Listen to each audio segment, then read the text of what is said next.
Hello and welcome to the channel. I'm your host Mason, and today I wanted to do a quick tutorial on daisy chaining the Phanteks SK140mm fans together because this gave me a lot of trouble when I was building this.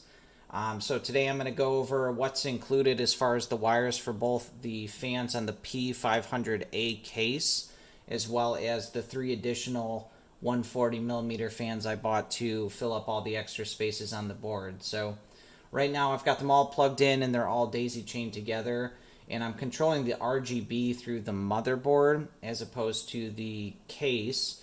And if you want to check out my unboxing video for the case, there'll be a link in the description below. So let's turn this around so you can see the cords, and then we'll get these daisy chained together.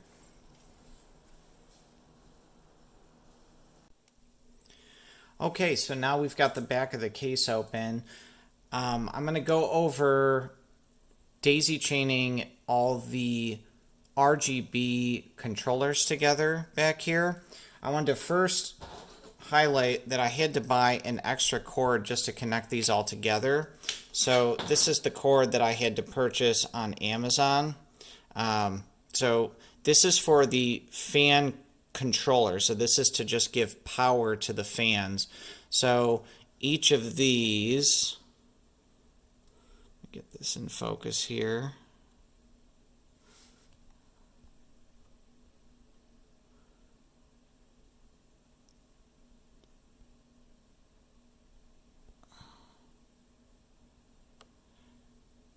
Connects to either one of the 4 pins from the ones that I purchased, the extra SK140mm fans that I purchased, or this is kind of confusing, the 3-pin fan power controllers that come with the case fans. Why those are 2 different ones, I couldn't tell you, but this kind of threw me for a loop when I was trying to hook everything together.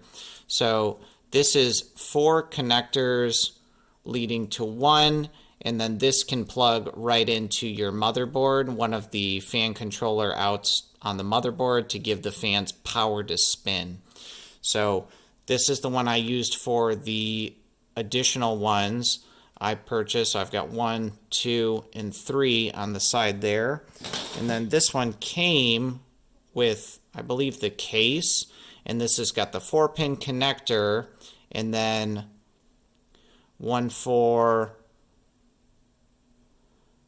1 3, and another 3, and then this one goes to the motherboard as well, and again, that's to give the fans power. So I'll show you that in just a second, but first let's daisy chain the RGB controllers together. So with each of the fans, you're going to have the power connectors, so 1 for each fan up here. So you can see I've got 3 of these here.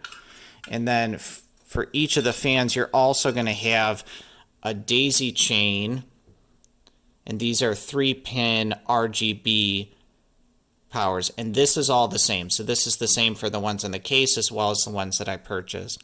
So let's start daisy chaining these together. So one of these obviously is not going to get used over here just because that's going to be the start of the daisy chain. So I've got the female end here, and then that's going to connect over to the male here, and they've got little brackets so you can see that you're sliding them in the right place. So one is now daisy chained to the second, and then we're going to get this connected in to the third. So all the additional ones over here are now daisy chained together. So we'll keep this off to the side for just a second, and then we'll connect that into the case one so they're all connected together, so they're all on the same RGB frequency. So I've got these all next to each other so you can see. So same thing, you've got a 3-pin and a 3-pin daisy chain for the RGB.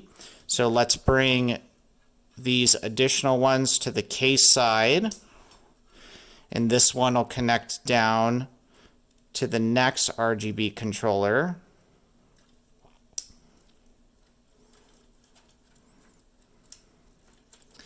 And then this male end will go to the third case one. And then you can see we've got this additional, this out right here. So that one is going to connect to the final RGB connector that is then going to connect into the DRGB of the case. So the case itself comes with two options to connect the DRGB to give those the light control. So it's got one that is connected to all the fans of the case. So once you've got all the external fans daisy chained to the case fans, then this can plug straight into your motherboard, or you can plug it into this additional, and it's marked, DRGB fan if you want the case to control those. So those connect right into each other if you want the case. With this case, I think that the case controls kind of suck, so I wound up connecting this to the motherboard. So in that case, you would just plug this right into the addressable RGB of your motherboard, and that's going to give your lights control and get them on the same controller. So that's the RGB component. Next, let's plug in all the power. So like I was saying at the beginning of the video, I've got two separate ones to connect power, and this is not something that I was able to get from the case. So for simplicity's sake, I connected all these together just to keep track of them.